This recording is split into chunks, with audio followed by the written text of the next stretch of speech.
नमस्कार दोस्तों, मेरा नाम राहुल। तो दोस्तों आप सबके लिए ये जो क्लास है वो आप सबके लिए यहाँ पर आरसीटी महामैराथन क्लास साबित होने वाली है। जी हाँ दोस्तों, क्योंकि आज के इस वीडियो के अंदर हम बात करने वाले हैं आरसीटी के top 50 plus most important question जो कि आपका आरसीटी के इस बार के एग्जाम के अंदर पूछा सकते हैं। तो बिना किसी टाइम बर्बाद करते हुए तो मैं आपको फटाफट से वीडियो को स्टार्ट करते हैं। तो दोस्तों यहाँ पर सबसे पहला जो क्वेश्चन है वो आपको अपनी स्क्रीन में दिख रहा होगा कि किस प्रकार का व्यक्तिगत ईमेल खाता आमतौर पर अपने कंप्यूटर पर ईमेल डाउनलोड करने के लिए किया जाता है। तो दोस्तों मैं आपको बता दूं, इस क्वेश्चन के अंदर आपसे ऐसे बोल रहा है कि कौन सा पर्सनल ईमेल अकाउंट है जिसके माध्यम से आप अपने कंप्यूटर में ईमेल डाउनलोड करते हो। तो दोस्तों यहाँ पर सबसे पहला ऑप्शन दिया हुआ है वो आपको दिया हुआ है माइक्रोसॉफ्ट एक्सचेंज, उसके अंदर दिया हुआ है आपको यहाँ पर IMAP, उसके अंदर दिया हुआ है आपको यहाँ पर POP3, उसके अंदर दिया हुआ है आपको यहाँ पर HTTP की। दोस्तों मैं आपको बता दूँ, इसका जो करेक्ट आंसर होगा वो होगा आपका यहाँ पर POP3 प्रोटोकॉल होता है। एंड दोस्तों इसके साथ में एक और प्रोटोकॉल जो होता है वो आपसे यहाँ पर पूछा जाता है, वो आपका यहाँ पर होता है SMTP प्रोटोकॉल। तो दोस्तों मैं आपको बता दूँ POP3 प्रोटोकॉल क्या होता है, जितने भी आपके यहाँ पर कोई सामने वाला जो क्लाइंट होता है, सामने वाला जो बंदा आपको यहाँ पर ईमेल भेजता है, वो आपके कौन से प्रोटोकॉल के तहत आपके पास यहाँ पर रिसीव होता है, वो आपके यहाँ पर POP3 प्रोटोकॉल के तहत आपके पास यहाँ पर रिसीव होता है।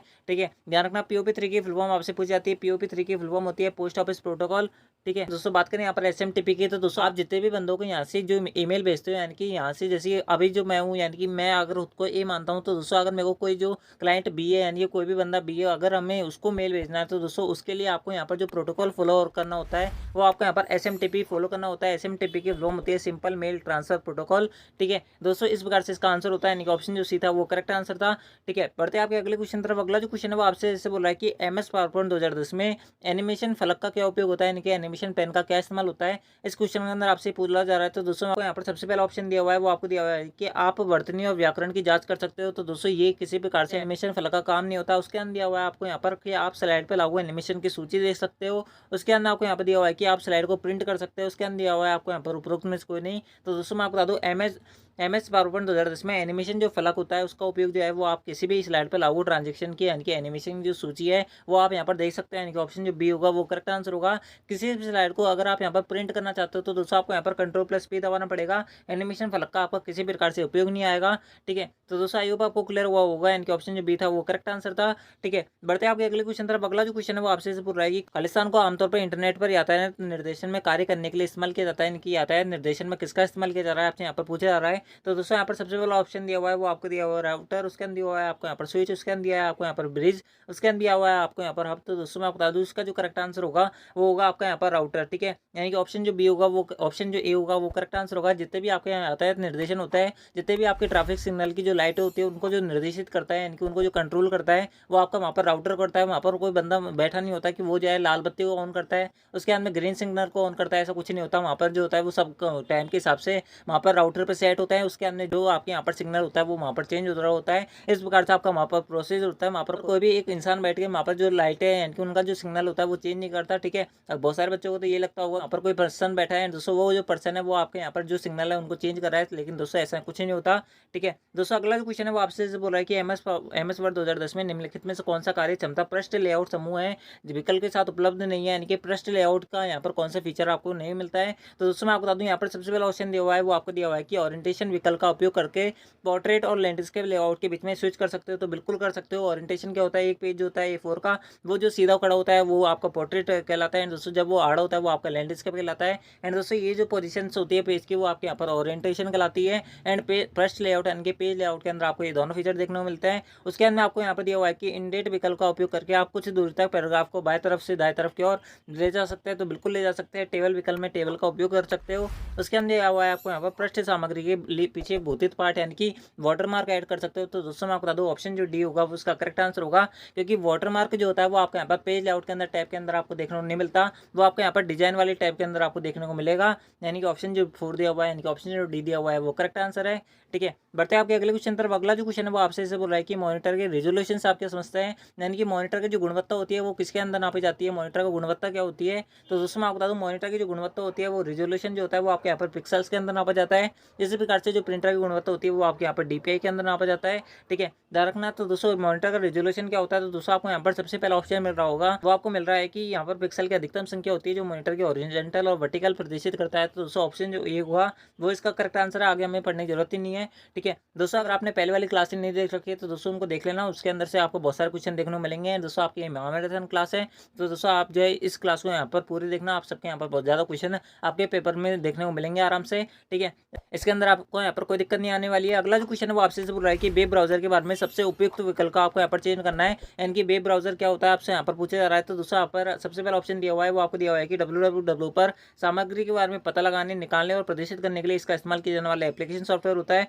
बिल्कुल होता है, यानी कि ऑप्शन जो ए है वो तो इसका करेक्ट है। उसके अंदर दिया हुआ है आपको यहाँ पर एक क्लाइंट है जो कि वेब सर्वर से संपर्क करता था, जानकारी से अनुरोध करता है। तो दोस्तों ऑप्शन बी भी ठीक है, ऑप्शन ए भी ठीक है, यानी कि ऑप्शन सी जो दिया हुआ है दोनों विकल्प सही है। तो दोस्तों ऑप्शन जो सी होगा वो करेक्ट आंसर होगा। ठीक है, बढ़ते हैं आपके अगले क्वेश्चन तरफ। अगला जो क्वेश्चन है वो आपसे बोल रहा है कि वेब पेज को देखने के लिए उपयोगकर्ता की वेबसाइट पता दर्ज करना होता है, यानी कि अगर आपको यहाँ पर कोई भी वेबसाइट सर्च करनी है तो दोस्तों आप यहाँ पर सर्च तभी कर पाओगे जब जाके आप अपना यूआरएल फिल करोगे, यानी कि आप अपनी क्वेरी जब तक गूगल पे सर्च नहीं करोगे तब तक वो गूगल जो है वो आपका यहाँ पर वेबसाइट शो नहीं करता। ठीक है, तो दोस्तों इस प्रकार से आपका जो भी आपके यहाँ पर क्वेरी होती है, जो भी आपका क्वेश्चन जो भी आप यहाँ पर गूगल पे सर्च करते हो वो आपका यहाँ पर यूआरएल कहलाता है। दोस्तों यूआरएल की फुल फॉर्म होती है यूनिफॉर्म रिसोर्स लोकेटर। तो दोस्तों यहाँ पर आपकी फुल फॉर्म भी लिख दिया हमने एक साथ में, ताकि एक क्वेश्चन से आपको यहाँ पर दो क्वेश्चन एक साथ पता लगे, यानी कि ऑप्शन जो ए दिया हुआ है वो करेक्ट आंसर है। ठीक है, बढ़ते हैं आपके अगले क्वेश्चन तरफ। अगला जो क्वेश्चन है वो आपसे बोल रहा है कि एमएस एक्सेल 2010 में स्ट्रिंग के शुरू और अंत के स्थान को डुप्लीकेट रिक्त स्थान को हटाने के लिए खाली स्थान का फंक्शन का इस्तेमाल किया जाता है। तो दोस्तों मैं आपको बता दूं, स्ट्रिंग की आपकी कुल लंबाई है, यानी कि स्ट्रिंग आपके कुछ इस प्रकार से होती है। अगर आपको यहाँ पर शुरू का और लास्ट का जो पार्ट है वो काटना है, दोस्तों आपको बीच वाला भाग रखना है, तो दोस्तों आपको यहाँ पर कौन से फीचर का, कौन से फंक्शन का आपको यहाँ पर इस्तेमाल करना पड़ेगा। तो दोस्तों यहाँ पर सबसे पहला ऑप्शन दिया हुआ है वो आपको दिया हुआ है लोअर का, उसके अंदर दिया हुआ है आपको यहाँ पर सम का, उसके अंदर दिया हुआ है यहाँ पर अपर का, उसके अंदर दिया हुआ है आपको यहाँ पर ट्रिम का। तो दोस्तों मैं आपको बता दूं ऑप्शन जो डी होगा वो करेक्ट आंसर होगा, ट्रिम का इस्तेमाल आप यहाँ पर करते हो। ठीक है, बढ़ते हैं आपके अगले क्वेश्चन तरफ। अगला जो क्वेश्चन है वो आपसे बोल रहा है कि खालिस्तान कुंजी में एक या एक से अधिक फील्ड होती है जो एमएस एक्सेल प्रत्येक रिकॉर्ड को विशेष रूप से तालिका के रूप में पहचानती है। तो दोस्तों मैं आपको बता दूं, जो आपके यहाँ पर एक या एक से अधिक फील्ड होती है वो आपके यहाँ पर क्या कहलाती है, वो आपके यहाँ पर टेक्स्ट कहलाती है, यानी कि ऑप्शन जो ए दिया हुआ है वो उसका करेक्ट आंसर होगा।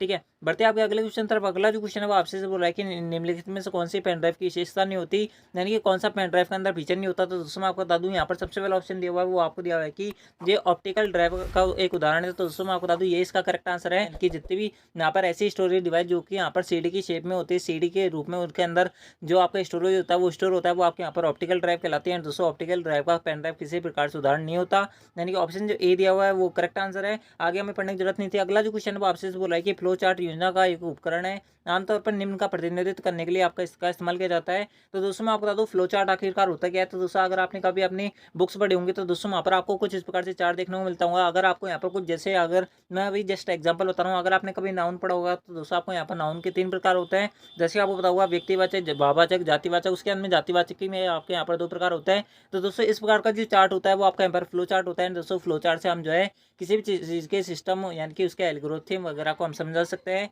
तो दोस्तों यहाँ पर सबसे पहला ऑप्शन दिया हुआ है वो आपको दिया हुआ है एल्गोरिथम, उसके अंदर दिया हुआ है आपको यहाँ पर किसी भी तरह का, उसके अंदर दिया हुआ है आपको यहाँ पर कदम दर कदम प्रक्रिया का, उसके अंदर दिया हुआ है आपको उपरोक्त सभी का। तो दोस्तों आप जो है यहाँ पर ऑप्शन जो डी होगा वो करेक्ट आंसर होगा, यानी कि आपने जैसे बताया कि नाउन के 3 प्रकार होते हैं, 3 प्रकार में से जातिवाचक जो है उसके भी यहाँ पर 2 प्रकार होता है। तो दोस्तों इस प्रकार से जो है हमने पूरे कदम दर कदम जो है आपके यहाँ पर जितनी प्रोसेस होती है वो हम समझ सकते हैं कि हमको सबसे पहले इन तीनों के बारे में पढ़ना है, उसके बाद में जातिवाचक के भी यहाँ पर 2 प्रकार उनके बारे में पढ़ना है। तो दोस्तों इस प्रकार से जो फ्लो चार्ट होता है वो हमारा काम करता है, यानी कि ऑप्शन जो डी है वो करेक्ट आंसर है। आई होप आपको क्लियर हुआ होगा। ठीक है, बढ़ते हैं आपके अगले क्वेश्चन तरफ। अगला जो क्वेश्चन है वो आपसे बोल रहा है कि कौन सी कीबोर्ड शॉर्टकट को चयनित आइटम का नाम बदलने के लिए उपयोग किया जाता है, यानी कि अगर आपने कोई फाइल जो है, अगर आपने यहाँ पर किसी नाम से सेव कर रखी है, दोस्तों आप जो है इसका नाम बदलना चाहते हो, तो दोस्तों आपको यहाँ पर कीबोर्ड पर कौन सी जो शॉर्टकट की है वो आपको यहाँ पर दबानी पड़ेगी, कौन सी फंक्शन की आपको यहाँ पर दबानी पड़ेगी। तो दोस्तों यहाँ पर सबसे पहला ऑप्शन दिया हुआ है तो आपको दिया हुआ है F3, उसके अंदर दिया है आपको यहाँ पर F2, उसके अंदर दिया है आपको यहाँ पर F4, उसके अंदर दिया है आपको यहाँ पर F5। तो दोस्तों मैं आपको बता दूँ इसका जो करेक्ट आंसर होगा वो आपका यहाँ पर ऑप्शन बी, यानी कि F2 जो होगा उसका करेक्ट आंसर होगा। ठीक है, बढ़ते हैं आपके अगले क्वेश्चन तरफ। अगला जो क्वेश्चन है वो आपसे बोल रहा है कि एमएस एक्सेल चार्ट में डाटा बिंदुओं के वास्तविक मूल्य को कहा जाता है। तो दोस्तों मैं आपको बता दूं यहाँ पर सबसे पहला ऑप्शन दिया हुआ है वो आपको दिया है लीजेंड्स, उसके अंदर दिया है आपको यहाँ पर डाटा लेवल्स, उसके अंदर दिया है आपको यहाँ पर गाइडलाइंस, उसके अंदर दिया हुआ है आपको यहाँ पर डाटा सीरीज। तो दोस्तों मैं आपको बता दूं इसका जो करेक्ट आंसर होगा वो होगा आपका यहाँ पर ऑप्शन बी, डाटा लेवल्स जो होगा वो किसी भी यहाँ पर एमएस एक्सेल की शीट के यहाँ पर क्या बताता है, वास्तविक मूल्य को प्रदर्शित करता है। ठीक है, ध्यान रखना। अगला जो क्वेश्चन है वो आपसे बोला है कि निम्नलिखित में से कौन सा डीवीएमएस का लाभ नहीं है। तो दोस्तों मैं आपको बता दूं बहुत सारे बच्चों को ये नहीं पता है कि डीवीएमएस क्या होता है। तो दोस्तों मैं आपको बता दूं डीवीएमएस की फुल फॉर्म होती है डाटाबेस मैनेजमेंट सिस्टम। ठीक है, एंड दोस्तों मैं आपको बता दूं डाटाबेस मैनेजमेंट सिस्टम, यानी कि आपके डाटा को सुरक्षित करने का इसका क्या होता है, काम होता है, यानी कि डाटा से रिलेटेड जितना भी काम होता है वो आपका यहाँ पर डीबीएमएस करता है। ठीक है, तो दोस्तों यहाँ पर सबसे पहला ऑप्शन दिया हुआ है वो आपको दिया हुआ है कि डाटा सुरक्षा और अखंडता, तो दोस्तों बिल्कुल इसका काम होता है। उसके अंदर दिया हुआ है आपको यहाँ पर कुशल डेटा अधिगम, यानी कि इसका भी ये भी काम होता है। उसके अंदर दिया आपको यहाँ पर डेटा निर्भरता, तो दोस्तों ये भी इसका काम होता है। लेकिन दोस्तों ऑप्शन बी के अंदर, डी के अंदर पढ़ोगे तो दोस्तों यहाँ पर लिखा हुआ है कम विकास समय, तो दोस्तों ये किसी प्रकार से इसका काम नहीं होता, यानी कि विकास करना, डेवलपमेंट करना इसका काम नहीं होता है, केवल डेटा से रिलेटेड काम करता है। यानी कि ऑप्शन जो डी दिया हुआ है वो करेक्ट आंसर है। ठीक है, डाटाबेस मैनेजमेंट सिस्टम जो होता है इसके फुल फॉर्म होती है। अगला जो क्वेश्चन है वो आपसे बोल रहा है कि निम्नलिखित में से कौन सा सर्वाधिक वास्तविक का उदाहरण है, यानी कि ऑगमेंटेड रियलिटी का उदाहरण है। तो दोस्तों यहाँ पर सबसे पहला ऑप्शन दिया हुआ है जो आपको दिया हुआ है MS पावर पॉइंट, उसके अंदर दिया हुआ है आपको यहाँ पर गूगल ग्लास, उसके अंदर दिया हुआ है आपको यहाँ पर MS एक्सेल, उसके अंदर दिया है आपको यहाँ पर MS वर्ड। तो दोस्तों मैं आपको बता दूँ इसका जो करेक्ट आंसर होगा वो हुआ आपका यहाँ पर गूगल ग्लास, यानी कि ऑप्शन जो बी दिया हुआ है वो करेक्ट आंसर है। अगला जो क्वेश्चन है वो आपसे बोल रहा है कि ईमेल भेजते वक्त अगर ईमेल पते को खालिस्तान फील्ड में डाल जाए तो प्राप्तकर्ता व्यक्ति को ईमेल मिल जाएगा, लेकिन वह अन्य कोई प्राप्तकर्ता का ईमेल पता नहीं देख पाएगा। तो दोस्तों उपरोक्त कौन से फील्ड में, यानी कि आपके अंदर आपसे ऐसे बोला जा रहा है कि मान लो कि आपके पास यहाँ पर 4 मेंबर है, यानी कि A B C और D जो है वो आपके पास यहाँ पर 4 मेंबर हैं। दोस्तों आप खुद जो है वो आप यहाँ पर A है वो, एंड दोस्तों आप जो है यहाँ पर सेम मेल जो है यहाँ पर दोनों तीनों बंदों को यहाँ पर भेजना चाहते हैं कि बी को भेजना चाहते हो, सी को भी भेजना चाहते हो, डी को भी भेजना चाहते हो। लेकिन दोस्तों आप ये भी साथ में चाहते हो कि ए वाला जो आप यहाँ पर ई जो आपको पता है कि आप जो है यहाँ पर मैसेज भेज रहे हो, यानी कि ईमेल भेज रहे हो, बी को भेज रहे हो, सी को भेज रहे हो, डी को भेज रहे हो, लेकिन दोस्तों आप यहाँ पर चाहते हो कि मैंने ये जो मेल है वो यहाँ पर मैंने बी को भेजा है, ये सी और डी को पता ना चले। इसी प्रकार से सी को मैंने ये मेल भेजा है, ये बी को भी ना पता चले ना डी को पता चले, एंड दोस्तों डी को भी यहाँ पर ये पता नहीं चले कि डी को यहाँ पर मेल भेजा है। दोस्तों यहाँ पर बी और सी को भी ये मेल सेम मेल भेजा गया है आपको यहाँ पर, ये इनमें से किसी को भी आपको यहाँ पर पता नहीं चले, यानी कि बी का जो मेल है वो सी और डी को नहीं पता चले, सी का जो मेल है वो बी और डी के बारे में नहीं पता चले, एंड दोस्तों डी को यहाँ पर ये पता नहीं चले कि बी और सी को भी सेम मेल भेजा गया है। तो दोस्तों आपको यहाँ पर जो फील्ड यहाँ पर इस्तेमाल करना पड़ेगा वो आपको यहाँ पर BCC फील्ड का इस्तेमाल करना पड़ेगा। BCC की फुल फॉर्म आपसे पूछ जाती है, BCC की फुल फॉर्म होती है ब्लाइंड कार्बन कॉपी, एंड दोस्तों ऑप्शन जो ए था वो करेक्ट आंसर था। ठीक है, आई होप आपको क्लियर हुआ होगा। ठीक है, बढ़ते हैं आपके अगले क्वेश्चन तरफ। अगला जो क्वेश्चन है वो आपसे बोल रहा है कि MS एक्सेस 2010 में नवनिर्मित डेटाबेस का डिफॉल्ट फाइल का फॉर्मेट क्या होता है, यानी कि MS एक्सेस 2010 का यहाँ पर फाइल फॉर्मेट क्या होता है। तो दोस्तों मैं आपको बता दूँ MS एक्सेस 2010 का जो फाइल फॉर्मेट होता है वो होता है आपका ACCDB, यानी कि एक्सेस डेटाबेस जो होता है इसका यहाँ पर एक्सटेंशन होता है, यानी कि फाइल फॉर्मेट होता है। बात करें यहाँ पर ऑप्शन की तो दोस्तों ऑप्शन जो सी है वो करेक्ट आंसर होगा। ठीक है, यानी कि ऑप्शन जो सी है वो करेक्ट आंसर होगा। एक्सेस डेटाबेस जो होता है वो उसका फुल फॉर्म होती है। ठीक है, बढ़ते हैं आपके अगले क्वेश्चन तरफ। अगला जो क्वेश्चन है वो आपसे बोल रहा है कि MS वर्ड 2010 में आपको कौन सा मेन्यू टैब फॉन्ट शैली को बदलने की अनुमति देता है, यानी कि आप किस प्रकार से, यानी कौन सी टाइप के अंदर जो है आप यहाँ पर फॉन्ट का कलर चेंज कर सकते हो, फॉन्ट के अंदर आप कुछ भी एडिट कर सकते हो, फॉन्ट जो है वो आप यहाँ पर चेंजेस कर सकते हो। तो दोस्तों आपको यहाँ पर मेन्यू टैब के अंदर नहीं जाना, आपको यहाँ पर एक ऑप्शन मिलेगा होम टैब का ओपन। होम टैब पर आप जैसे जाओगे तो दोस्तों आपको यहाँ पर जितने भी फॉन्ट है जैसे Calibri, Narad, times new Roman आदि जितने फॉन्ट है वो आपको यहाँ पर देखने को मिल जाएंगे, यानी कि आपको होम टैब पर जाना पड़ेगा। यानी कि ऑप्शन जो बात करें तो दोस्तों ऑप्शन जो बी सी होगा वो करेक्ट आंसर होगा। होम टैब जो होगा उसका करेक्ट आंसर होगा। बहुत सारे भाई बहनों ने इसका इस्तेमाल भी किया होगा। ठीक है, बढ़ते हैं आपके अगले क्वेश्चन तरफ। अगला जो क्वेश्चन है वो आपसे से बोल रहा है कि MS वर्ड में खालिस्तान बार पर दस्तावेज का नाम दिखाई देता है, यानी कि MS वर्ड में जो आपका दस्तावेज होता है, डॉक्यूमेंट होता है, उसका नाम जो है वो आपका यहाँ पर खाशो होता है। तो दोस्तों मैं आपको बता दूँ जो MS वर्ड के अंदर जो डॉक्यूमेंट का जो नेम होता है वो आपके यहाँ पर टाइटल बार के अंदर शो होता है। दोस्तों बात करें यहाँ पर स्टेटस बार क्या होता है, तो दोस्तों स्टेटस बार वो होता है, अगर आपने देखा होगा कि MS वर्ड के अंदर एक नीचे एक पट्टी होती है जहाँ पर MS वर्ड के अंदर आपको पता चलता है कि आपने कितने पेज भर दिए, कितने आपने यहाँ पर करेक्टर, यानी कि कितने आपने यहाँ पर लेटर लिख दिए, ये सारी जो चीज़ें होती है वो आपको यहाँ पर स्टेटस बार के अंदर शो होती है। बात करें यहाँ पर ऑप्शन की तो दोस्तों ऑप्शन जो सीधा वो करेक्ट आंसर है। टाइटल बार के अंदर जो है आपको यहाँ पर किसी डॉक्यूमेंट का यहाँ पर नाम दिखता है। ठीक है, बढ़ते हैं आपके अगले क्वेश्चन तरफ। अगला जो क्वेश्चन है वो आपसे बोल रहा है कि MS आउटलुक 2010 के अकाउंट सेटिंग से आप क्या सेट कर सकते हो। तो दोस्तों मैं आपको बता दूँ MS आउटलुक 2010 जो होता है वो आपके एज ए ईमेल की तरह काम करता है। ठीक है, ध्यान रखना है, आउटलुक जो होता है वो आपके यहाँ पर एज ए ईमेल की तरह काम करता है। ठीक है, आप इसको लिख सकते हो, एज ए ईमेल की तरह काम करता है। ईमेल में जिस प्रकार से मैंने आपको बताया POP3 यहाँ पर सर्वर जो होता है वो काम आता है। POP3 की फुल फॉर्म मैंने आपको बताई थी, आपने को यहाँ पर क्या फुल फॉर्म बताई थी आप हमें कमेंट में बताओ। SMTP की सेम फुल फॉर्म मैंने आपको बताई थी, इसके साथ में यहाँ पर एन्क्रिप्शन SSL का भी इस्तेमाल किया जाता है, यानी कि ऑप्शन जो डी होगा वो उसका करेक्ट आंसर होगा। ठीक है, बढ़ते हैं आपके अगले क्वेश्चन तरफ। अगला जो क्वेश्चन है वो आपसे बोल रहा है कि नवीनतम मोबाइल OS कौन सा होता है, यानी कि नवीनतम मोबाइल ऑपरेटिंग सिस्टम कौन सा है। तो दोस्तों यहाँ पर सबसे पहला ऑप्शन दिया हुआ है वो आपको दिया हुआ है नोगेट, उसके अंदर दिया आपको यहाँ पर एंड्रॉइड, उसके अंदर दिया आपको यहाँ पर iOS, उसके बाद में आपको यहाँ पर दिया हुआ है सफार। तो दोस्तों मैं आपको बता दूँ सफार ना होगा, ये यहाँ पर क्या होगा, सफारी होगा।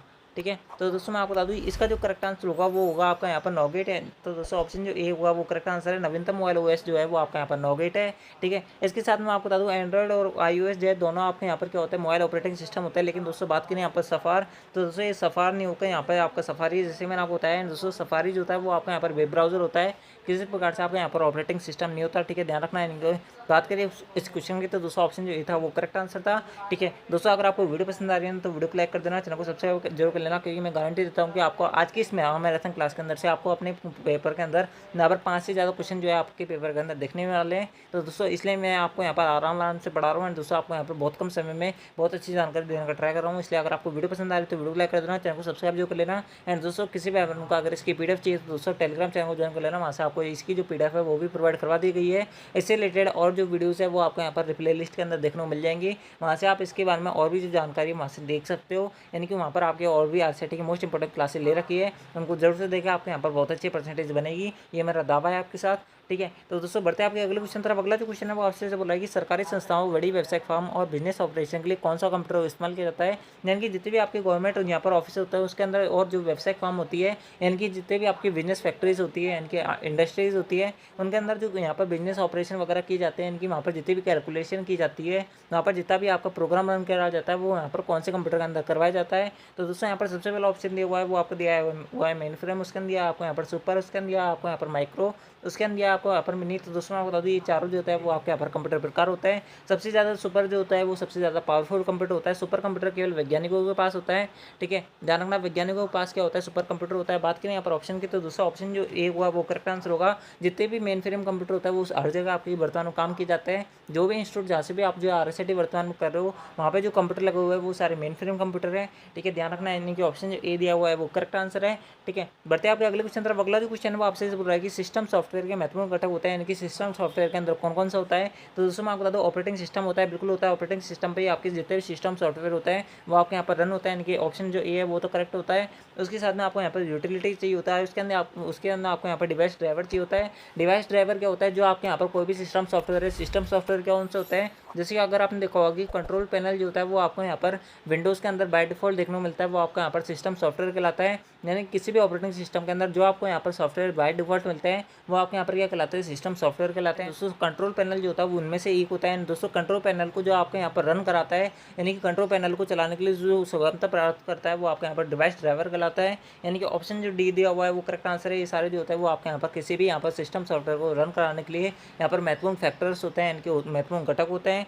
ठीक है। आई होप आपको क्लियर हुआ होगा। अगला जो क्वेश्चन है वो आपसे बोल रहा है कि रो फैक्ट्स यानी कि कच्चे तथ्य जैसे लेटर वर्ड्स ध्वनि को क्या कहा जाता है। तो दोस्तों मैं आपको बता दूं जो आपके यहाँ पर रो फैक्ट्स यानी कि कच्चे तथ्य होते हैं उनको आप यहाँ पर क्या बोलते हो, डाटा बोलते हैं। दोस्तों जैसे आपके यहाँ पर डाटा परिपक्व हो जाता है, यानी कि आपके क्या हो जाता है यहाँ पर वो आपका यहाँ पर इन्फॉर्मेशन के अंदर कन्वर्ट हो जाता है। दोस्तों इन्फॉर्मेशन जैसे ही आपके यहाँ पर और परिपक्व होता है वो आपका यहाँ पर फोल्डर बन जाता है। फोल्डर बनने के बाद में आपका यहाँ पर पूरा इन्फॉर्मेशन आपके यहाँ पर बहुत ज़्यादा व्यापक रूप में जो है आपके सामने आ जाती है, ठीक है। यानी कि कच्चा तथ्य जो होता है वो आपका यहाँ पर डाटा कहलाता है। डाटा जैसे परिपक्व होगा वो आपका क्या कहलाता है, वो आपका यहाँ पर सूचना यानी कि यहाँ पर इन्फॉर्मेशन के अंदर कन्वर्ट हो जाता है, ठीक है। ध्यान रखना यानी कि ऑप्शन जो ए दिया हुआ है वो करेक्ट आंसर है। एंड दोस्तों मैं आपसे यहाँ पर एक नॉर्मल सा क्वेश्चन पूछ रहा हूँ कि यहाँ पर सूचना का अधिकार यानी कि RTI यानी कि राइट टू इन्फॉर्मेशन का वो आपका यहाँ पर कब लागू किया गया था, वो आप जो है आप हमें कमेंट बॉक्स में बताओ कि इसका जो आंसर होगा वो आपका क्या होगा, ठीक है। बढ़ते हैं आपके अगले क्वेश्चन तरफ। अगला जो क्वेश्चन है वो आपसे बोल रहा है कि प्रोसेसर एक इलेक्ट्रॉनिक डिवाइस होता है जो बनता है। तो दोस्तों मैं आपको बता दूं प्रोसेसर जिस यहाँ पर मटेरियल से बनता है वो आपका यहाँ पर क्या होता है। तो दोस्तों यहाँ पर सबसे पहला ऑप्शन दिया हुआ है वो आपको दिया हुआ है सिलिकॉन, उसके अंदर आपको यहाँ पर रबड़ उसके अंदर दिया हुआ है, आपको यहाँ पर सेकेंडरी उसके अंदर दिया हुआ है, आपको यहाँ पर मेमोरी इनपुट। तो दोस्तों मैं आपको बता दूं इसका जो करेक्ट आंसर होगा वो होगा आपके यहाँ पर सिलिकॉन। सिलिकॉन का आपके यहाँ पर प्रोसेसर जितने भी होता है वो आपके यहाँ पर बने होता है। प्रोसेसर क्या होता है अगर आपने कंप्यूटर पर देखा होगा कि उसके अंदर लिखा होता है iCore 7 iCore 5। तो दोस्तों आपके ये सारे क्या होता है प्रोसेसर के प्रकार होता है। इंटेल के प्रोसेसर ज़्यादातर आपके वर्तमान कंप्यूटर के अंदर इस्तेमाल किया जाता है। इनके ऑप्शन जो ए दिया हुआ है वो करेक्ट आंसर है। जो प्रोसेसर जिस मटेरियल से बनते हैं वो आपके यहाँ पर सिलिकॉन का मटेरियल होता है, ठीक है। अगला जो क्वेश्चन है वो आपसे बोल रहा है कि ये बटन टाइटल बार पर उपलब्ध होता है केवल खालिस्तान छोड़कर, यानी कि टाइटल बार पर आपको यहाँ पर कौन सी चीज़ जो है कौन सा बटन जो है वो आपका यहाँ पर उपयुक्त नहीं होता है, कौन सा आपका यहाँ पर उपलब्ध नहीं होता। तो दोस्तों आपको बता दूँ टाइटल बार का आपका क्या होता है कि जैसे इस प्रकार से आपकी कंप्यूटर स्क्रीन होती है दोस्तों यहाँ पर आपका क्या होता है जो भी आपका डॉक्यूमेंट होता है उसका नाम लिखा होता है दोस्तों। उसके यहाँ पर 3 यहाँ पर आपको साइन दिखते हैं। कौन कौन से दिखता है आपको, एक यहाँ पर माइनस जैसे दिखता होगा, एक यहाँ पर बॉक्स जैसे दिखता है, दोस्तों आपको यहाँ पर एक क्रॉस जैसे दिखता है। जो माइनस वाला होता है वो आपका यहाँ पर मिनिमाइज कहलाता है, जो डब्बे वाला होता है यानी कि बॉक्स वाला होता होता है वो आपका यहाँ पर मैक्सिमाइज कहलाता है। दोस्तों क्रॉस वाला जो होता है वो आपके यहाँ पर क्या कहलाता है, क्लोज का कहलाता है। ठीक है, ध्यान रखना है। दोस्तों बात करें यहाँ पर कौन सा आपको यहाँ पर ऑप्शन देखने को नहीं मिलता, तो दोस्तों आपको मिनिमाइज मिलता है। स्टार्ट का आपको यहाँ पर ऑप्शन नहीं मिलता है, ऑप्शन जो बी दिया हुआ है वो करेक्ट आंसर है। आगे हमें पढ़ने की जरूरत नहीं है, बाकी आप पढ़ सकते हो। मैक्सिमाइज भी मिलता है, क्लोज भी मिलता है, यानी कि ऑप्शन सी भी ठीक था, ऑप्शन डी भी ठीक था, लेकिन ऑप्शन जो बी था वो उसका इनकरेक्ट आंसर था, यानी कि इनकरेक्ट दिया हुआ था। ठीक है, अगला जो क्वेश्चन है वो आपसे बोल रहा है कि एक लोकप्रिय चैटिंग सेवा को क्या कहा जाता है। तो दोस्तों मैं आपको बता दूं, एक लोकप्रिय जो चैटिंग सेवा होता है वो आपके यहाँ पर IRC कहलाता है। IRC की फुल फॉर्म आपसे इस क्वेश्चन के अंदर पूछे जाते हैं। तो दोस्तों मैं आपको बता दूं, IRC की फुल फॉर्म होती है इंटरनेट रिले चैट। ठीक है, क्या होती है, इंटरनेट रिले चैट होती है। बात करें यहाँ पर ऑप्शन की, तो दूसरा ऑप्शन जो सी दिया हुआ है वो करेक्ट आंसर है। इंटरनेट रिले चैट जो होगी वो उसका करेक्ट आंसर होगा। बढ़ते हैं आपके अगले क्वेश्चन तरफ। अगला जो क्वेश्चन है वो आपसे बोला है कि दो या दो से अधिक कंप्यूटर के बीच सूचना प्रसारित करने वाले नियमों को परिभाषित करने को क्या कहा जाता है। यानी कि जब दो या दो से अधिक कंप्यूटर के बीच में आप जो है डाटा का या फिर कोई भी इन्फॉर्मेशन का क्या कर रहे होते हैं, आप यहाँ पर शेयर कर रहे होते हो, तो दोस्तों उसके अंदर जो आपका नियमों को परिभाषित करता है वो आपके क्या कहलाता है। तो दोस्तों मैं आपको बता दूँ, वो आपका यहाँ पर क्या कहलाता है, प्रोटोकॉल कहलाता है। यानी कि ऑप्शन जो बी दिया हुआ है वो करेक्ट आंसर है। एंड दोस्तों आपके कितने क्वेश्चन सही हो रहे हैं वो आप हमें कमेंट में जरूर बता देना है दोस्तों, आपको तभी आपको पता चलेगा कि आपके यहाँ पर तैयारी कैसी है। ठीक है, बढ़ते हैं आपके अगले क्वेश्चन तरफ। अगला जो क्वेश्चन है वो आपसे बोल रहा है, प्रधानमंत्री जनधन योजना के खाते को खोलने के लिए कितनी न्यूनतम राशि होनी चाहिए। यानी कि अगर आपने यहाँ पर PMJDY यानी कि PMJDY, ठीक है, PMJDY की आपसे यहाँ पर फुल फॉर्म पूछ जाती है। PMJDY की फुल फॉर्म होती है प्रधानमंत्री जनधन योजना। एंड दोस्तों ये जो होता है वो आपके यहाँ पर महिलाओं को खाता होता है। मिनिमम अमाउंट होना चाहिए, अगर आप यहाँ पर अपना अकाउंट ओपन करना चाहते हो तो दोस्तों मैं आपको बता दूँ, यहाँ पर आपका जो मिनिमम अमाउंट होना चाहिए, यानी कि न्यूनतम जो राशि होनी चाहिए वो आपके यहाँ पर शून्य राशि होनी चाहिए। यानी कि ऑप्शन जो डी दिया हुआ है वो करेक्ट आंसर होगा। ठीक है, बढ़ते हैं आपके अगले क्वेश्चन तरफ। अगला जो क्वेश्चन है वो आपसे इससे बोल रहा है कि राजस्थान ई वॉलेट से क्या कहा जाता है, कि राजस्थान ई वॉलेट क्या होता है। तो दोस्तों मैं आपको बता दूं, राजस्थान ई वॉलेट यानी कि वॉलेट क्या होता है, जिसके अंदर आप अपने जितने भी डॉक्यूमेंट होते हैं, जैसे आपका यहाँ पर ATM कार्ड होता है या फिर आपका यहाँ पर लाइसेंस होता है, आधार कार्ड वगैरह जो आप रखते हो वो आपके किस में रखते हो, वॉलेट के अंदर रखते हो। आपका जो पैसा होता है, आपकी जो मनी होती है वो आप किस में रखते हो, वॉलेट के अंदर रखते हो। यानी कि आपकी जितनी भी आपके यहाँ पर महत्वपूर्ण चीज़ होती है, जिस प्रकार से आप यहाँ पर वॉलेट में रखते हो, इसी प्रकार से आपके यहाँ पर जितने भी डॉक्यूमेंट वगैरह होते हैं वो आपके मोबाइल के अंदर डिजिटल रूप से जो यहाँ पर स्टोर होते हैं, जहाँ पर आपके यहाँ पर प्रबंधन रखा जाता है उनका, जहाँ पर उनको स्टोर रखा जाता है, जहाँ पर उनको सेव किया जाता है, वो आपके क्या कहलाता है, राजस्थान ई वॉलेट कहलाता है। दोस्तों मैं आपको बता दूँ, ये आपके क्या होता है, डिजिटल दस्तावेज प्रबंधन होता है। यानी कि ऑप्शन जो ए दिया हुआ है वो करेक्ट आंसर है। डिजिटल दस्तावेज प्रबंधन जो होगा वो उसका करेक्ट आंसर होगा। ठीक है, आई होप आपको क्लियर हुआ होगा। अगला जो क्वेश्चन वो आपसे बोला है कि माइक्रोसॉफ्ट वन ड्राइव में विंडो का क्या उपयोग होता है, कि माइक्रोसॉफ्ट वन ड्राइव को कौन कौन सी विंडो जो है वो आपके यहाँ पर सपोर्ट करती है। तो दोस्तों मैं आपको बता दूँ, यहाँ पर माइक्रोसॉफ्ट वन ड्राइव का अगर आप यहाँ पर इस्तेमाल करना चाहते हो तो दोस्तों आपका अगर PC के अंदर विंडोज 8 है तो दोस्तों आप यहाँ पर इस्तेमाल कर पाओगे, विंडोज 10 है तो दोस्तों आप यहाँ पर इस्तेमाल कर पाओगे, लेकिन दोस्तों विंडोज 7 है तो दोस्तों आप इसका यहाँ पर इस्तेमाल नहीं कर पाओगे। यानी कि ऑप्शन ए ठीक है, ऑप्शन बी ठीक है, लेकिन दोस्तों ऑप्शन जो सी दिया हुआ है वो इसका इनकरेक्ट है। ठीक है, बात करें यहाँ पर ऑप्शन डी की, तो दोस्तों ऑप्शन डी के अंदर दिया हुआ है कि ए एंड बी दोनों जो होंगे वो उसका करेक्ट आंसर होगा, तो बिल्कुल होगा। यानी कि ऑप्शन जो डी दिया हुआ था वो करेक्ट आंसर था। ठीक है, बढ़ते हैं आपके अगले क्वेश्चन तरफ। अगला जो क्वेश्चन है वो आपसे बोला है कि बेरोजगारों को पंजीकृत करने के लिए, यानी कि बेरोजगार जितने भी अनएम्प्लॉयमेंट जितने भी बंदे हैं उनका यहाँ पर रजिस्ट्रेशन करने के लिए BRSY राशि के तहत यहाँ पर कितनी यहाँ पर प्रतिशत ब्याज दर लगाई जाती है। तो दोस्तों मैं आपको बता दूँ, इसका जो करेक्ट आंसर होगा वो होगा आपका यहाँ पर 4%। यानी कि ऑप्शन जो डी दिया हुआ है वो करेक्ट आंसर है। दोस्तों आपको ये जो क्वेश्चन है वो आपका यहाँ पर डायरेक्ट याद रखना पड़ेगा, इसका यहाँ पर कोई सोल्यूशन नहीं है। यानी कि ऑप्शन जो डी दिया हुआ है वो करेक्ट आंसर है। ठीक है, अगला जो क्वेश्चन है वो आपसे बोल रहा है कि भामाशाह रोजगार सृजन योजना के तहत ऋण चुकता करने की अवधि, यानी कि अगर आपने भामाशाह रोजगार सृजन योजना, यानी कि अगर आपने देखा होगा कि अभी यहाँ पर एक नाम आया था BRSY, तो दोस्तों इसकी जो फुल फॉर्म थी वो आपके यहाँ पर यही थी, भामाशाह रोजगार सृजन योजना। मैं आपको वहाँ पर बताना भूल गया था। BRSY का अंदर आप जो है यहाँ पर जो आपकी ऋण राशि के अंदर जो आपका यहाँ पर ब्याज % लगता है, यानी कि आपके यहाँ पर जो इंटरेस्ट लगता है वो आपको यहाँ पर 4% लगता है। दूसरा अगर आपको यहाँ पर इसको चुकाना है, मिनिमम जो आपको यहाँ पर समय लगता है वो आपको यहाँ पर 5 वर्ष का लगता है। यानी कि 5 वर्ष के भीतर आपने यहाँ पर जितना भी लोन लिया है वो आपको यहाँ पर पे करना पड़ेगा, चुकता करना पड़ेगा 4% की राशि के तहत, यानी कि 4% इंटरेस्ट के साथ में आपको यहाँ पर पे ही करना पड़ेगा। ठीक है, तो दोस्तों ऑप्शन जो बी था वो करेक्ट आंसर था। आई होप आपको क्लियर हुआ होगा।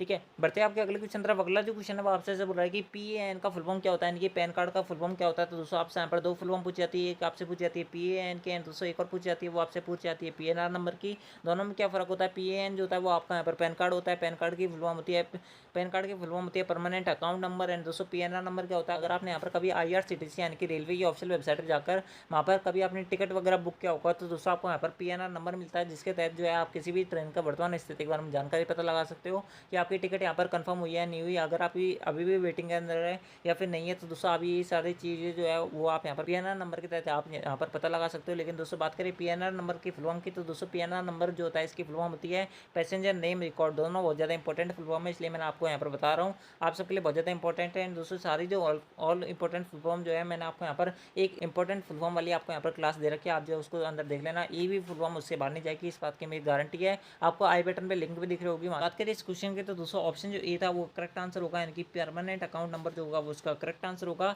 ठीक है, बढ़ते हैं आपके अगले क्वेश्चन तरफ। अगला जो क्वेश्चन वो आपसे बोल रहा है कि नया पैन आवेदन करने के लिए कौन सा फॉर्म भरना आवश्यक है, यानी कि अगर आप यहाँ पर नया पैन कार्ड बनवाना चाहते हो तो दोस्तों आपको यहाँ पर कौन सा फॉर्म भरना आवश्यक होगा। तो दोस्तों यहाँ पर सबसे पहला ऑप्शन दिया हुआ है वो आपको दिया हुआ है कि फॉर्म 49 यानी कि फॉर्म 49A उसके अंदर दिया हुआ है आपको यहाँ पर फॉर्म 6, उसके अंदर दिया हुआ है आपको यहाँ पर फॉर्म 8, उसके अंदर दिया हुआ है आपको यहाँ पर फॉर्म 16 यानी कि फॉर्म 16। तो दोस्तों मैं आपको बता दूँ इसका जो करेक्ट आंसर होगा वो होगा आपका यहाँ पर फॉर्म 49। एंड दोस्तों एक और जो आपसे यहाँ पर क्वेश्चन पूछा जाता है वो आपसे यहाँ पर पूछा जाता है कि अगर आप यहाँ पर पैन कार्ड को अपडेट कराना चाहते हो तो दोस्तों आपको यहाँ पर कौन सी वेबसाइट पर जाना पड़ेगा। तो दोस्तों मैं आपको बता दूँ अगर आप यहाँ पर पैन कार्ड को अपडेट करना चाहते हो तो दोस्तों आपको यहाँ पर एक जो वेबसाइट जो आपको यहाँ पर आँख मीच के लगा के आनी है वो आपको यहाँ पर NSDL वेबसाइट लगा के आनी है, यानी कि पैन कार्ड से रिलेटेड जो भी आपसे यहाँ पर क्वेश्चन पूछे जाए उसके अंदर अगर आपको यहाँ पर वेबसाइट पूछी जाए तो दोस्तों आपको यहाँ पर NSDL वेबसाइट लगा के आनी है। यानी कि पैन कार्ड से रिलेटेड जितना भी आपका यहाँ पर काम होता है वो आपका यहाँ पर NSDL वेबसाइट के अंदर होता है। इसी प्रकार से वोटर से रिलेटेड जितने भी आपका काम होता है वो आपका यहाँ पर नेशनल वोटर सर्विसेज पोर्टल यानी कि NVSP की वेबसाइट पे होता है। ठीक है, ध्यान रखना। यानी कि अगर आपको यहाँ पर नया वोटर कार्ड बनवाना है या फिर वोटर कार्ड रजिस्टर के अंदर अपना नाम दर्ज करवाना है तो दोस्तों आप जो है यहाँ पर NVSP वेबसाइट के अंदर आपको यहाँ पर जाना पड़ेगा। ठीक है, अगला जो क्वेश्चन है वो आपसे ऐसे बोल रहा है कि एक open source mobile operating system कौन सा होता है, कि एक मोबाइल ऑपरेटिंग सिस्टम कौन सा है जो आपका यहाँ पर ओपन सोर्स होता है। ओपन सोर्स का मतलब ये होता है कि आप जिसके अंदर कोई चेंजेस कर सकते हो, कोई भी ऐप यहाँ पर इंस्टॉल कर सकते हो, कोई भी ऐप अनइंस्टॉल कर सकते हो, कोई भी गेम वगैरह जो है आप यहाँ पर इंस्टॉल कर सकते हो, यानी कि अपने मन मुताबिक जो है उसके अंदर कोई चेंजेस कर सकते हो। वो आपका यहाँ पर मोबाइल ऑपरेटिंग सिस्टम कौन सा है आप सबके लिए यहाँ पर स्टार मार्क वाला क्वेश्चन है। ठीक है, ध्यान रखना है। दोस्तों बात करें इस क्वेश्चन की तो दोस्तों ऑप्शन जो ए दिया हुआ है वो करेक्ट आंसर होगा, एंड्रॉइड जो होगा वो उसका करेक्ट आंसर होगा। ठीक है, बढ़ते हैं आपके अगले क्वेश्चन तरफ। अगला जो क्वेश्चन है वो आपसे बोल रहा है कि माइक्रोसॉफ्ट द्वारा रिलीज की गई नवीनतम विंडोज़ कौन सी होती है, यानी कि माइक्रोसॉफ्ट द्वारा रिलीज की गई अभी जो लेटेस्ट के अंदर विंडो है वो आपके यहाँ पर कौन सी है।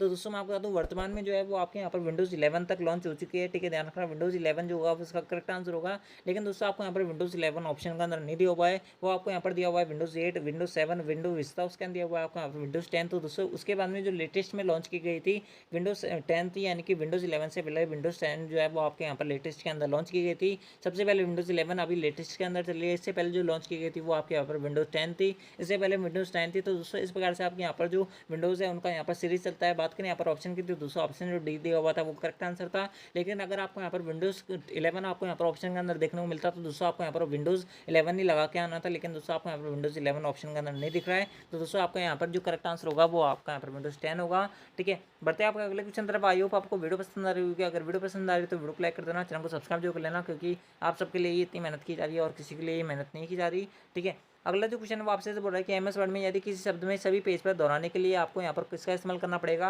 यानी कि अगर आपको यहाँ पर कोई वर्ड है MS वर्ड के अंदर, यानी कि अगर आपको यहाँ पर जैसे अगर आप देख रहा होगा कि आपकी जो कॉपी होती है उसके ऊपर आपने देखा होगा कि हर पेज के ऊपर डेट वगैरह लिखी होती है, और आपकी जो बुक होती है उसके नीचे आपने देखा होगा कि हर पेज के अंदर यानी कि हर जो आपका पन्ना होता है उसके नीचे जो होता है वो उस पेज का नंबर लिखा होता है, 1 2 3 4 इस प्रकार से आपके बुक के पेज होते हैं। तो दोस्तों आपके यहाँ पर जो डेट वगैरह लिखी होती है वो आपके यहाँ क्या कहलाता है, हेडर कहलाता है। दोस्तों आपके जो यहाँ पर नीचे लिखा होता है वो आपका यहाँ पर फुटर कहलाता है। दोस्तों बात करें यहाँ पर अगर किसी भी दस्तावेज पर किसी भी वर्ड को अगर आपको यहाँ पर बार बार दोहराना है तो दोस्तों आपको यहाँ पर हेडर फुटर का इस्तेमाल करना पड़ेगा, यानी कि ऑप्शन जो ए दिया हुआ है वो करेक्ट आंसर है। ठीक है, बढ़ते हैं आपके अगले क्वेश्चन तरफ। अगला जो क्वेश्चन है वो आपसे बोल रहा है कि बस टॉपोलॉजी में लिंक और नोट्स कैसे जुड़े होते हैं। तो दोस्तों मैं आपको बता दूँ बस टॉपोलॉजी क्या होती है। अगर आपने कभी देखा हुआ कि बस जो होती है वो आपकी किस प्रकार से होती है, वो आपकी इस प्रकार से मानो कि ये बस है। ठीक है, एंड दोस्तों इसके अंदर आपके यहाँ पर क्या होती है, एक बालकनी होती है जिसके माध्यम से जितने भी आपके पैसेंजर वगैरह होते हैं वो आपके यहाँ पर क्या होता है, कनेक्टेड होते हैं, यानी कि इससे आते हैं उससे जाते हैं। इस प्रकार से आपके यहाँ पर बस काम करती है। दोस्तों जिस प्रकार से आप यहाँ पर इस प्रकार से मान सकते हो कि आपकी जो बालकनी है वो आपके यहाँ पर क्या है, एक केबल है। एंड दोस्तों आपके जितने भी यहाँ पर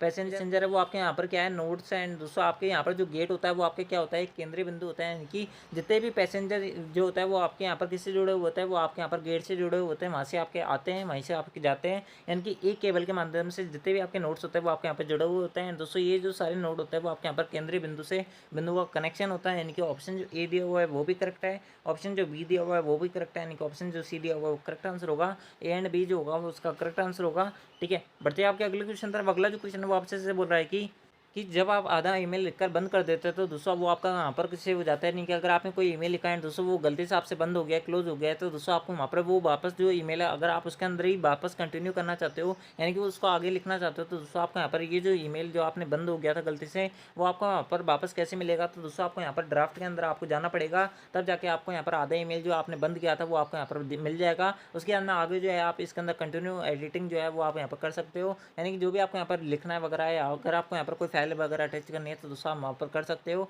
इस प्रकार से आपके यहाँ पर ड्राफ्ट के अंदर आधा जो ईमेल होता है वो आपके यहाँ पर काम करता है, यानी कि मिल जाता है। इस प्रकार से ऑप्शन जो ए था वो करेक्ट आंसर था। बहुत ज़्यादा नॉर्मल सा क्वेश्चन था, आई होप आपको पता भी होगा। ठीक है, बढ़ते हैं आपके अगले क्वेश्चन तरफ। अगला जो क्वेश्चन है वो आपसे बोल रहा है कि एमएस वर्ड 2010 में कट या कॉपी टेक्स्ट को एक स्थायी भंडारण कहाँ पर होता है, जिनकी अगर आपने जैसे आप जो है यहाँ पर कोई वर्ड लिखा हुआ है, जैसे मेरा नाम राहुल लिखा हुआ है दोस्तों, आप जो है यहाँ पर मैंने इसको कट किया, तो दोस्तों ये जो कट होता है वो आपका यहाँ पर कहाँ पर सेव होता है, कौन सी मेमोरी के अंदर सेव होता है, और जब तक सेव रहता है, जब तक कि मैं इसको पेस्ट नहीं कर देता, तो दोस्तों वो आपके यहाँ पर सेव जो होता है वो आपके यहाँ पर क्लिप बोर्ड के अंदर सेव होता है। ठीक है, ध्यान रखना। बात करें यहाँ पर ऑप्शन की, तो दूसरा ऑप्शन जो ए दिया हुआ है वो आपको दिया हुआ है होम टेब, इसके अंदर आपका यहाँ पर सेव नहीं होता। इसके साथ में रिबन के अंदर भी सेव नहीं होता। उसके अंदर दिया हुआ है आपको यहाँ पर लेआउट, उसके अंदर दिया हुआ है आपको यहाँ पर क्लिपबोर्ड। तो दूसरा ऑप्शन जो डी होगा वो उसका करेक्ट आंसर होगा, क्लिपबोर्ड जो होगा वो उसका आंसर होगा। ठीक है, अगला जो क्वेश्चन है वो आपसे बोल रहा है कि एरियल क्या होता है। तो दोस्तों मैं आपको बता दूं, आपसे यहाँ पर 2-3 क्वेश्चन पूछे जाते हैं, वो आपसे पूछे जाते हैं एरियल क्या होता है, टाइम्स न्यू रोमन क्या होता है, नारद क्या होता है, कैलिबरी क्या होता है। तो दोस्तों जैसे कि मैंने आपको पहले बताया था कि ये सारे जो होता है वो आपके यहाँ पर फॉन्ट होता है, नहीं ऑप्शन जो ए दिया हुआ वो करेक्ट आंसर है। आगे में बताने की जरूरत नहीं है,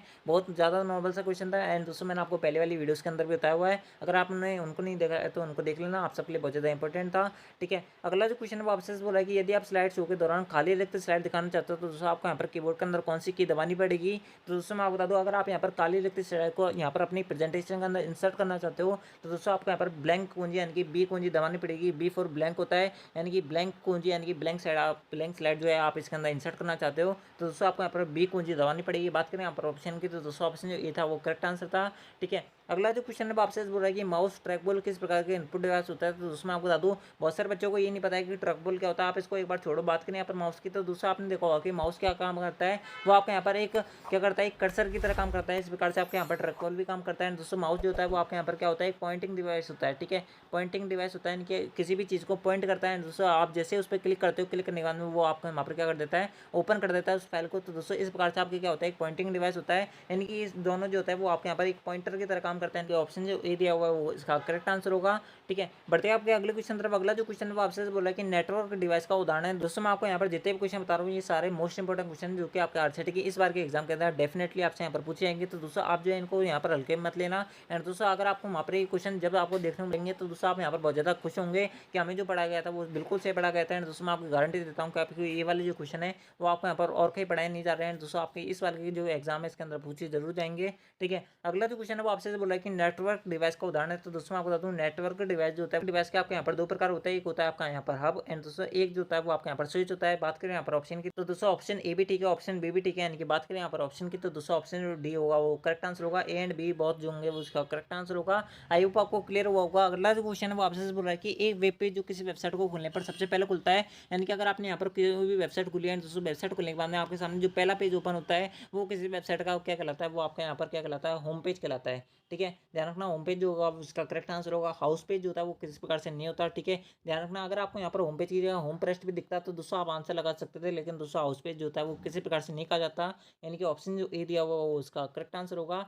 ठीक है, बढ़ते हैं आपके अगले क्वेश्चन तरफ। अगला जो क्वेश्चन है वो आपसे बोला ये खालिस्तान आईपी पते में डोमेन नेम का अनुवाद करता है। तो दोस्तों मैं आपको बता दूं, जो डोमेन नेम का अनुवाद करता है वो आपके क्या कहलाता है, डीएनएस कहलाता है, यानी कि डोमेन नेम सिस्टम कहलाता है। बात करें यहाँ पर ऑप्शन की, तो दोस्तों यहाँ पर सबसे पहला ऑप्शन दिया हुआ है वो आपको दिया हुआ है डीएनएस। तो दोस्तों इसकी फुल फॉर्म वैसे पूछी जाती है, मैंने आपको जैसे बताया डीएनएस की फुल फॉर्म होती है डोमेन नेम सिस्टम। बात करें यहाँ पर यूआरएल की, तो दोस्तों मैंने आपको यूआरएल की फुल फॉर्म बता रखी है, यूआरएल क्या काम आता है ये भी मैंने आपको बता रखा है। गूगल पे जो भी चीज़ आप यहाँ पर क्वेरी सर्च करते हो वो आपका यहाँ पर यूआरएल कहलाता है। यूआरएल की फुल फॉर्म होती है यूनिफॉर्म रिसोर्स लोकेटर। दोस्तों मेरे पास स्क्रीन छोटी है, इस कारण से मैं सारी फुल फॉर्म नहीं लिख सकता, इस कारण से मैं आपको यहाँ पर बोल के बता रहा हूँ, आप जो है इसको लिख सकते हो या फिर इंपॉर्टेंट फुल फॉर्म जो वाली जो क्लास है उसको देख लेना, उसके अंदर मैंने आपको पीडीएफ भी प्रोवाइड करवा दी हुई है, आप जो है वहाँ से उसको डाउनलोड कर सकते हो। ठीक है, अगली जो फुल फॉर्म दी हुई है वो आपको यहाँ पर दिया हुआ है एनटीएफएस। एनटीएफएस की फुल फॉर्म होती है न्यू टेक्नोलॉजी फाइल सिस्टम। बात करिए अगली फुल फॉर्म की, तो दोस्तों अगला जो फुल फॉर्म दिया हुआ है वो आपको यहाँ पर एसएमएस की दी हुई है। एसएमएस की फुल फॉर्म होती है शॉर्ट मैसेज सर्विस। एक और फुल फॉर्म जो आपसे यहाँ पर पूछी जाती है वो आपसे यहाँ पर सिम की फुल फॉर्म पूछी जाती है। सिम की फुल फॉर्म होती है सब्सक्राइबर आइडेंटिफिकेशन मॉड्यूल, एंड दोस्तों बात करें ऑप्शन की, तो दूसरा ऑप्शन ये था वो करेक्ट आंसर था।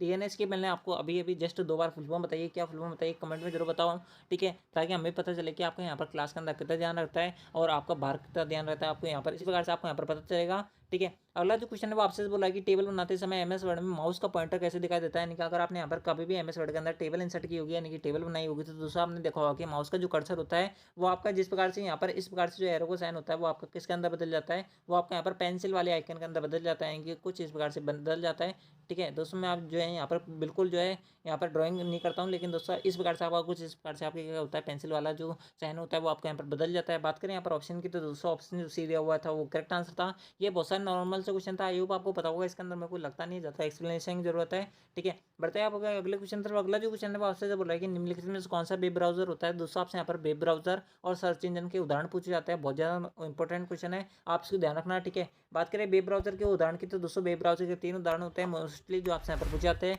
वो आपसे यहाँ पर पहले पूछा जाता है क्रोम क्या होता है, क्रोम वेब ब्राउजर होता है। इसके अलावा मोजिला फायरफॉक्स भी होता है, इसके अलावा सफारी भी होता है, इसके अलावा भी 2 और होते हैं, वो आपके यहाँ पर एक होता है आपका यहाँ पर इंटरनेट एक्सप्लोरर, एंड दोस्तों एक और जो होता है वो आपका यहाँ पर क्या होता है, एक आपका यहाँ पर यूसी ब्राउजर होता है, एक और जो होता है वो आपका यहाँ पर ओपेरा होता है, इसके अलावा एक और जो होता है वो आपके यहाँ पर क्या होता है, माइक्रोसॉफ्ट एज होता है, ठीक है। ध्यान रखना इंटरनेट एक्सप्लोरर जो होता है वो आपको यहाँ पर विंडोज 7 के अंदर मिलेगा, विंडोज 10 के अंदर इसका जो नेम है वो आपका यहाँ पर चेंज करके क्या कर दिया है, माइक्रोसॉफ्ट एज कर दिया है, ठीक है। ध्यान रखना है। दोस्तों बात करें यहाँ पर सर्च इंजन के उदाहरण की, तो दोस्तों मैं आपको बता दूं सर्च इंजन के 3 उदाहरण होते हैं, सबसे ज़्यादा जो मोस्टली पूछे जाते हैं वो आपके यहाँ पर होता है गूगल, ठीक है, सबसे पहले गूगल होता है। ध्यान रखना गूगल जो होता है वो आपका यहाँ पर सर्च इंजन है, जबकि क्रोम जो है वो आपका यहाँ पर वेब ब्राउजर होता है। इसके अलावा और जो उदाहरण होता है वो आपके यहाँ पर होता है गूगल, इसके अलावा होता है आपका यहाँ पर माइक्रोसॉफ्ट बिंग, यानी कि माइक्रोसॉफ्ट द्वारा लॉन्च किया गया कौन सा सर्च इंजन आपसे यहाँ पर पूछा जाता है, तो दोस्तों बिंग जो होगा वो उसका करेक्ट आंसर होगा। इसके अलावा यहाँ पर एक और जो उदाहरण जो आपके यहाँ पर वेब ब्राउजर का होता है वो आपका यहाँ पर याहू होता है, यानी कि गूगल, याहू और बिंग जो होता है वो आपके यहाँ पर सर्च इंजन के उदाहरण है। इसके अलावा वेब ब्राउजर का उदाहरण क्रोम भी होता है, मोजिला फायरफॉक्स भी होता है, सफारी भी होता है, इनके ऑप्शन जो डी दिया हुआ है वो करेक्ट आंसर होगा,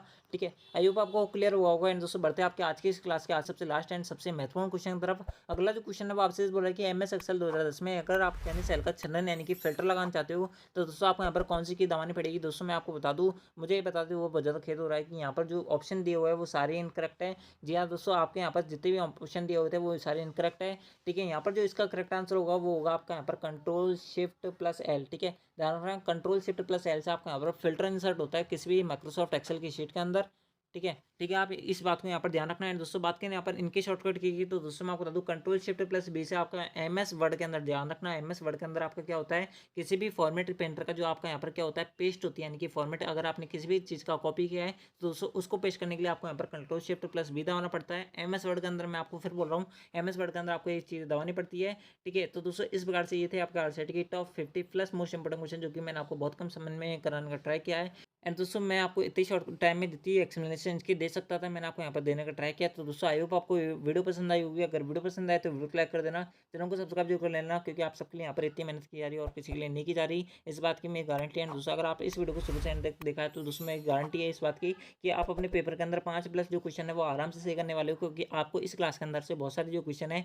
वो आपके पेपर के अंदर डेफिनेटली देखने को मिलेंगे। ये आपकी महाभारतन क्लास है। एंड दोस्तों में गारंटी है कि आपको यहाँ पर बहुत कम समय में बहुत अच्छी नॉलेज जो है वो आपके यहाँ पर हमारे द्वारा प्रोवाइड करवाई गई है। तो दोस्तों आई होप आपको वीडियो पसंद आई होगी। अगर वीडियो पसंद आए तो वीडियो लाइक कर देना, चैनल को सब्सक्राइब जो कर लेना। एंड दोस्तों बहुत सारे भाई बहनों को इसकी पीडीएफ चाहिए होगी। दोस्तों इसके साथ में इंपॉर्टेंट शॉर्टकट की इंपॉर्टेंट फुल फॉर्म की आपको यहाँ पर पीडीएफ चाहिए होगी। तो दोस्तों आपको यहाँ पर वीडियो प्लस आपको इंपॉर्टेंट शॉर्टकट की इंपॉर्टेंट फुल फॉर्म की आपको जो पीडीएफ है वो भी हमारे टेलीग्राम चैनल पर प्रोवाइड करवा दी गई है। आप उनको देख लेना, डेफिनेटली गारंटी कि आप जो है अपने पेपर के अंदर इन तीनों चीज़ों देखने वाले 15+ क्वेश्चन जो है आराम से करने वाले हैं। उनका जो जो है वो आपको यहाँ पर केवल और केवल 3 क्लास के अंदर मिल गया है। तो दोस्तों आप जो है इनको जरूर देखना। तो दोस्तों आज की इस वीडियो के अंदर बस नहीं, आई होप आपको वीडियो पसंद आई होगी। अगर वीडियो पसंद आए तो वीडियो को लाइक कर देना, चैनल को सब्सक्राइब जो करना। तो दोस्तों आज की इस वीडियो के अंदर बस नहीं, मिलता है आपको नेक्स्ट आरसीटी वीडियो के अंदर। जब तक ले जय हिंद, जय भारत, जय Hindustan. Thanks for watching, thank you. And दोस्तों इस वीडियो को अपने फ्रेंड्स के साथ जरूर शेयर करना जिनका आरसीटी का इस बार का एग्जाम है। तो दोस्तों मिलता है आपको नेक्स्ट वीडियो के अंदर। जब तक ले जय हिंद, जय भारत, जय Hindustan. Thanks for watching, thank you.